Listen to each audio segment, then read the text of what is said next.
I'm Zach Farmer with Examiner.com, and this is your source for WCC basketball. I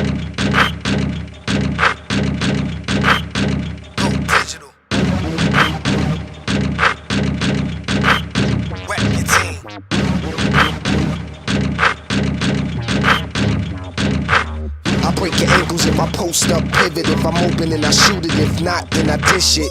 Give it gold and I get it right back. Mismatch, took him right to the rack.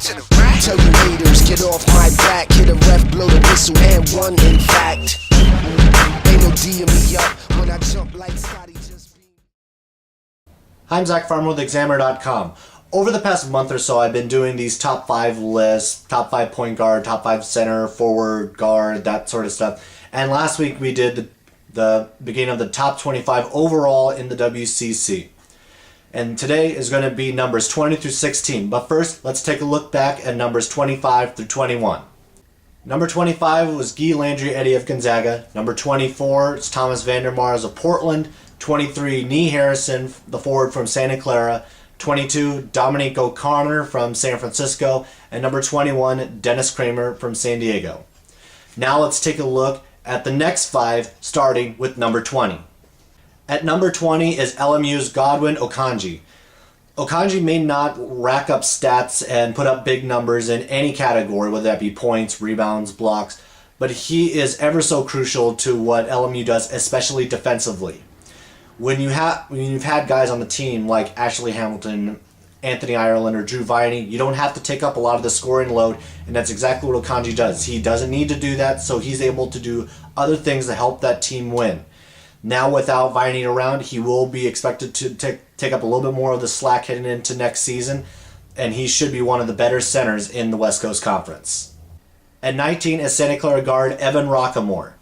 Roquemore showed how explosive he could be by putting up 27 points and dishing out 10 assists against Oklahoma in the 76 Classic last year. But as the season wore on, more pressure was put upon him with the losses of Trasolini, the loss of Kevin Foster, and with those two returning next year, the pressure should be able to come off of Roquemore, his numbers should improve, and he will be a much more impactful player heading into the 2012-13 season. At 18 is LMU's Ashley Hamilton. He averaged a career-high 11 points last year and was a key part to the turnaround that LMU had from their terrible season in 2010-11 to 11-12. And you get to see, like, from time to time how explosive he can be. His best offensive performance was a 23-point game in their season opener last year against UCLA. And even though UCLA didn't end up being the team everyone thought they were, that is still a very respectable team and a team that no one expected LMU to beat. Also, Hamilton is able to bring something on the defensive end as well. This is not someone who's just going to be able to give you the points here and there. He's a great defensive presence, and he will be counted on a little bit more offensively this time around without Drew Viney there in the front court with him. One of the breakout stars of the 11-12 season was number 17 on our list, St. Mary's center Brad Waldow. Waldow, after sitting out his freshman year, came onto the scene and really gave the Gales an aspect to the offense that they did not have, a dynamic they did not have. A true low post guy that was able to give them scoring down low. Not something they have not had since Omar Samhan graduated after the 2010 season. His best game came against Gonzaga with a 17-point, 10-rebound game.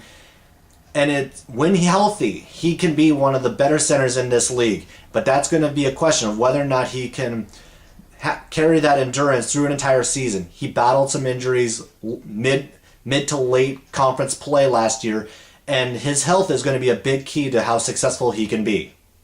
One of the more underrated players in the entire conference is Portland forward Ryan Nicholas. He may not be the fastest, he may not be the strongest, he may not jump the highest, but he is one of the toughest players in the entire league, and that's exactly the formula that Portland has used with its success over the past few years under Eric Revenue.